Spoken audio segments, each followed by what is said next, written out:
Hey, this is Dave Meltzer.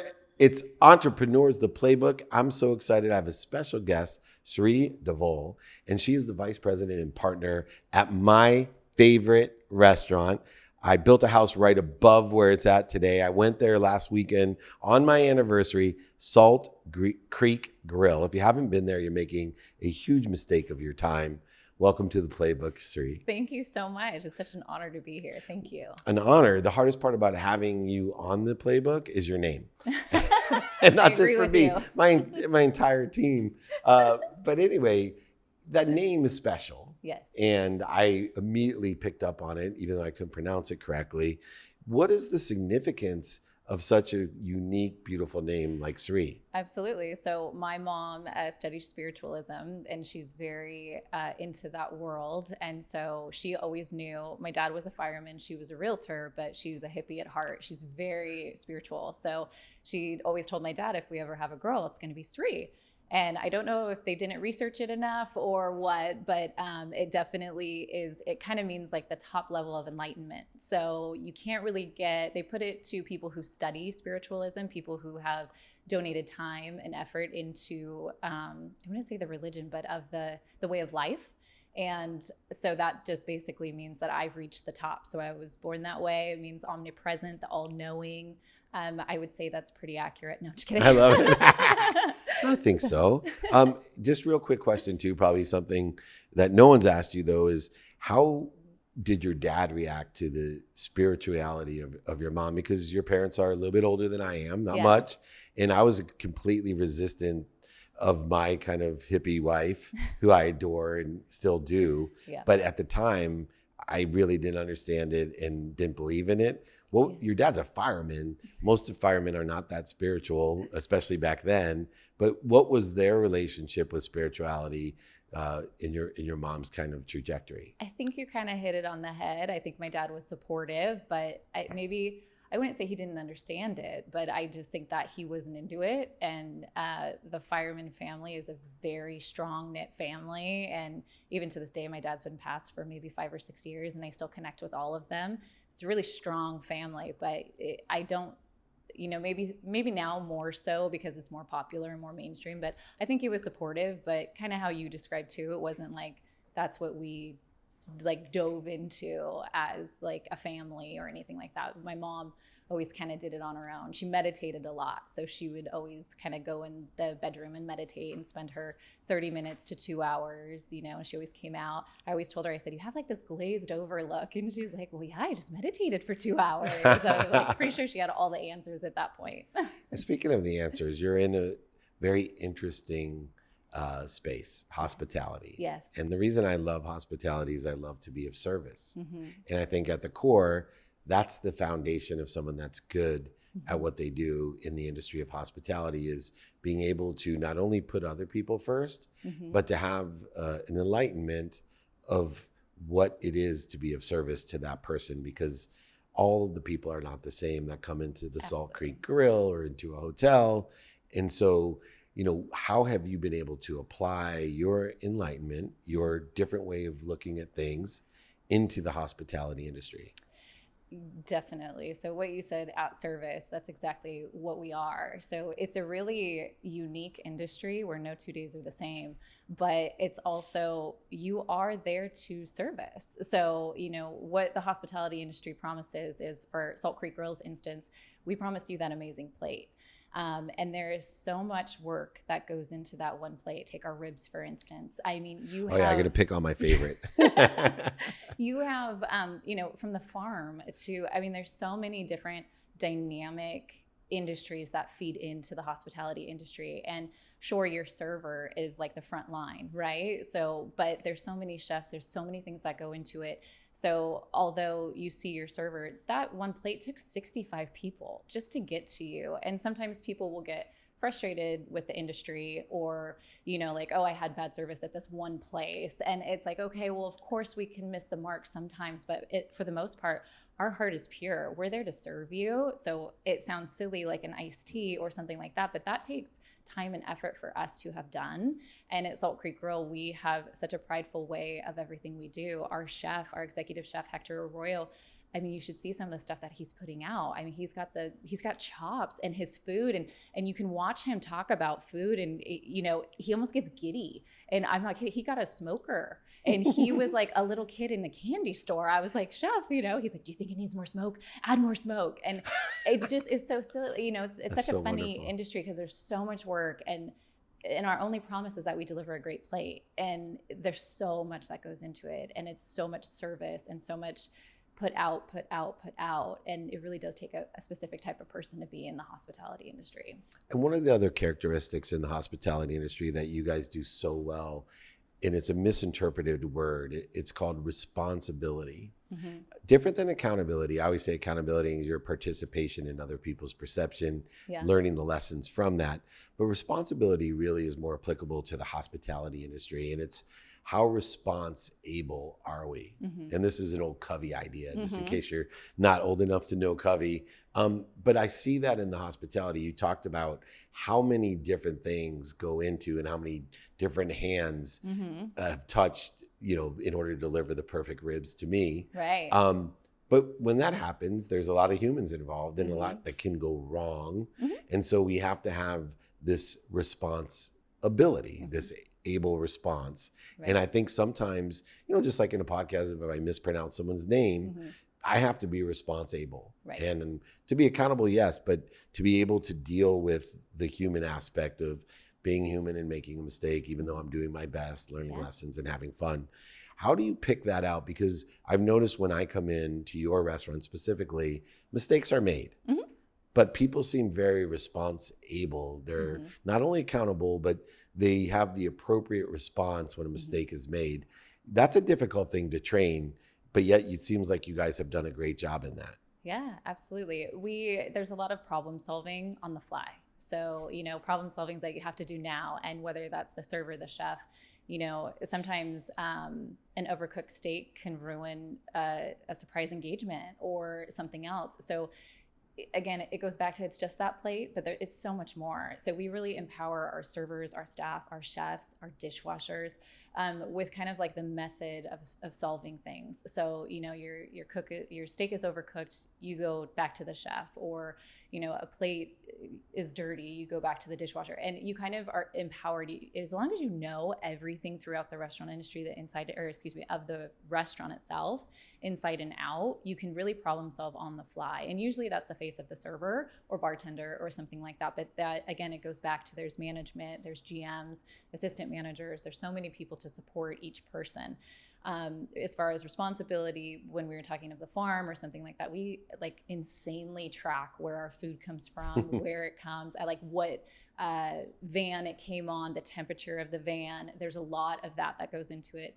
Again, the guests will never know, but it's so much behind the scenes that goes into that one plate that it's a combination of both that ends up really working. And as an entrepreneur, even outside the hospitality industry, but especially in your industry, I think the most critical business issue today that faces all business, especially yours, is employee engagement, meaning their productivity.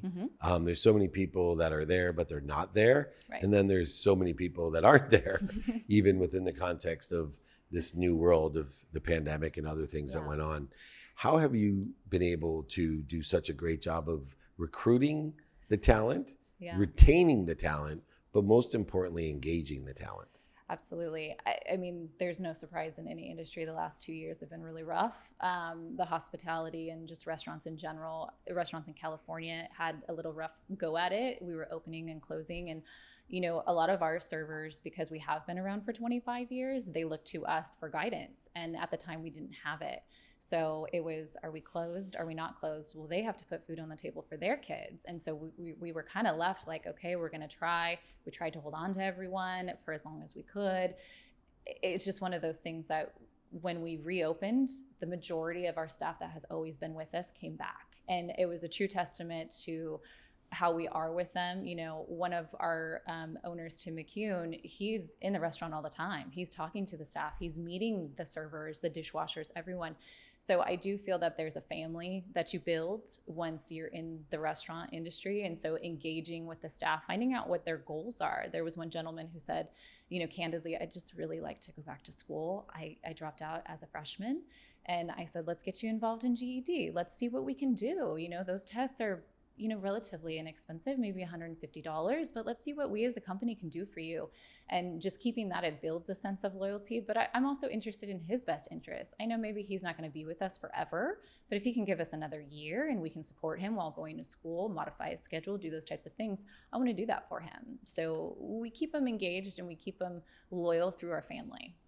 And as you are still a young executive in a really big industry, how do you determine what you're going to do next, either within the business that you're in, or even, I'm sure, as you've indicated to me, there's plenty of people that are begging you to come work for them as well. Oh, I wish. And so, but I find, capable, successful people have a lot of options, opportunities. Right. And one of the frustrations that young, especially women executives have is too many choices, or understanding what they want next. Yeah. And for you, do you have a vision or an intention board? Do you have a trajectory that you want to be on? Absolutely. I definitely have goals. Our, restaurant, I hope it's around for another 25 years. It will be. Yeah, I think so. I truly Me and my neighbors will make sure of it. Thank you. Thank you personally for me. But I think, I started out as a cocktail waitress. So it was just one of those things. I never intended to be here. I went to culinary school because of my true love for food. And I said, okay, I got to figure this out. I got to know the ins and outs before I decide where I go. So I went to culinary school, never expecting me to be a partner in a restaurant group, especially not Salt Creek Grill. Yeah. And then, every time there was a door open, there was a director of catering. I said, can I have that? And he goes, really? And I said, yeah, if you don't like me, you can always kick me out. That was how I got my first big promotion. And so I just kind of feel that when doors open for me, I'm going to go, I'm going to lunge for it. So I want me to be with Salt Creek Grill forever. And I hope I am, because I think that as a restaurant group, we are so smart collectively. We kind of all have different talents. And I think when we come together, it's really a force to be reckoned with. And I just think that, again, the last 2 years have been a little rough, but we came out, we're striving, we're really doing great, and we're reaching for those goals. We want to do better. We want to be greater. So I think that women in the industry, I always, even when I interview women and we're talking about salary or something like that, they start to kind of clam up and, well, I'll take what you offered, but and I said, well, talk to me. How are you feeling? How's it going? And they go, well, I was really hoping for more, but I'll just prove myself to you. And I said, well, why don't you ask for more? Why don't you? And it's just one of those things, like starting the conversation. And I've done that with probably 3 of my female employees that have moved on to bigger and greater things. And I'm so proud of them. But I said, you have to show up. Even when you're talking to me, show up. It's a difference of, quite a bit of money, but you have to ask for it. So if there's any big changes for me, I'm going to ask for it. I'm going to go after it. Even if it's so big, it's unattainable, I'm going to go for it. We share that in common. I always tell people, ask for help. You can't ask big enough, often enough to get what you want, or at least a trajectory of what you think you want. One of the other things that I find fascinating is when I watch businesses, and drives my wife a little bit crazy, that will go to an extraordinary meal at, for example, Salt Creek Grill, and I'm analyzing workflow, I'm analyzing or commenting on, as much as my wife's spiritual, and she'll say something about the gorgeous view or the presentation or how nice people are. I'm looking at coordinated collaborative movement. And it's fascinating, whether I'm in manufacturing or they're lining the field here at SoFi Stadium, or I'm watching all those people in a collaborative, coordinated movement. That's the secret sauce to business, is coordinating and collaborating the movement, and even on the football field, right? The teams that do that. You guys do it really well. Is there a certain training for the workflow and collaboration, or is it a culture? Like how do you manifest that? I would say both. It's definitely, it's a culture. It's the way of, business that we do. And it's funny that I've heard you mention that before on different podcasts, but, business is business. And my husband kind of does the same thing. We'll be looking at something completely unrelated to restaurants. And he's like, what are you doing? I'm like, well, did you see that? Did you notice that? Like, I'm sure that was here in this. And he's like, I just want to go for a walk, but it's just the way our minds work. They just work differently. You're trying to take it apart because you want to make it applicable to you and what you can apply it to. So that's something with Salt Creek Grill. I mean, there's always training opportunities. There's always training and learning. That was a big thing when I worked at Montage, as I was a part of their training program. And that really taught me how you can lead, and then people are going to do things their own way, but it's going to be a signature branded way. And that's kind of what we do at Salt Creek Grill still to this day, is we kind of lead. We show them how to prepare food, and they're going to do it the same way every time with a different type of love and enthusiasm in each plate, but it's 99% the same, and it's going to present itself that way. So my name actually means beloved servant, but one of the things I love to teach is to articulate the quantitative value to exceed what you're asking for. Mm-hmm.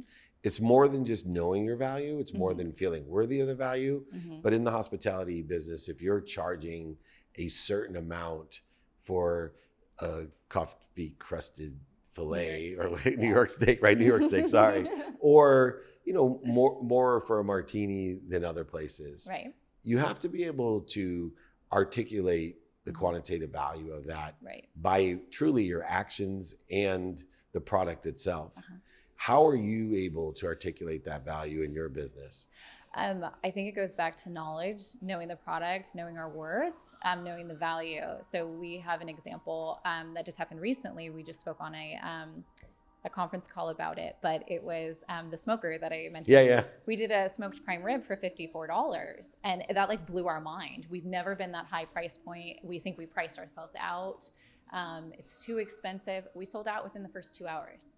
So, but by educating our servers on the process that went into it, it's a beautiful, the roast is bigger than this mic. It's just huge. The chef takes so much love going into it. We're kind of seeing a weird shift within Salt Creek Grill, even that people coming out of the pandemic, what they're wanting, when the recession happened in 2008, they were really discount oriented, whether we liked it or not. People were losing their bottoms. And so we adapted to that, and we did really heavy discounting.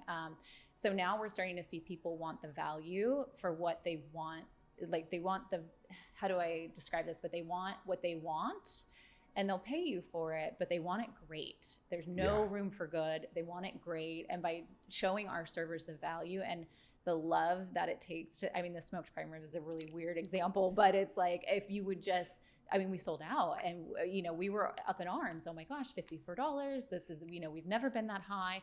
Meat's doubled, but still the market can't bear that yet. We don't think they're ready for it.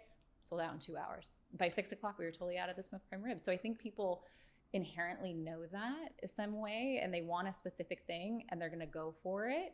And it's not about the dollar price point, right? But we're so conscious about it because it's, what's going on in the world? But that was such a big deal for us, but it was such a unique flavor. And we got all these rave reviews about it. Nobody once mentioned the price, but we were so, we didn't have confidence. And I think that's a big thing, even when speaking to women in the industry, is confidence. You can't teach it. You have to learn it. You have to live it. And you have to be able to walk into a room and people either like you or don't like you. And, you just have to be yourself. So. And that's why you practice, right? And I see a lot of repetition in practice, and what you do and what you convey to other people to do, that consistent, persistent behavior actually creates intellect, intuition, and inspiration, which is the equivalent of confidence. And when you are intellectual about something, intuitive and inspirational about it, which can be a smoked prime rib or a smoker if you're the chef, it makes a huge difference. Because the one thing I know about Salt Creek Grill, which Michelangelo talked about, is that people won't remember the meal, but they'll remember the way they felt about the meal. Yes. And so when they feel, if it's their anniversary or birthday, and it made it special, even if something's overcooked or a plate has a scratch or things that happen in the hospitality industry and the restaurant industry all the time, they're going to remember how you feel. So when someone comes up and is illuminating the issue and is reconciling the issue by some sort of when they're reciprocating correctly, it's that what's going to bring them back. And you guys do such a fantastic job of making people feel great with great food and great people. Right. What a great business. What a great pleasure it's been to have you as such an extraordinary leader. A leader is an intelligent follower, and we have a wise, intelligent follower with us today. Sri, thank you for joining me. Thank you. You're welcome. Thank you This is so David Meltzer with Entrepreneurs, the Playbook.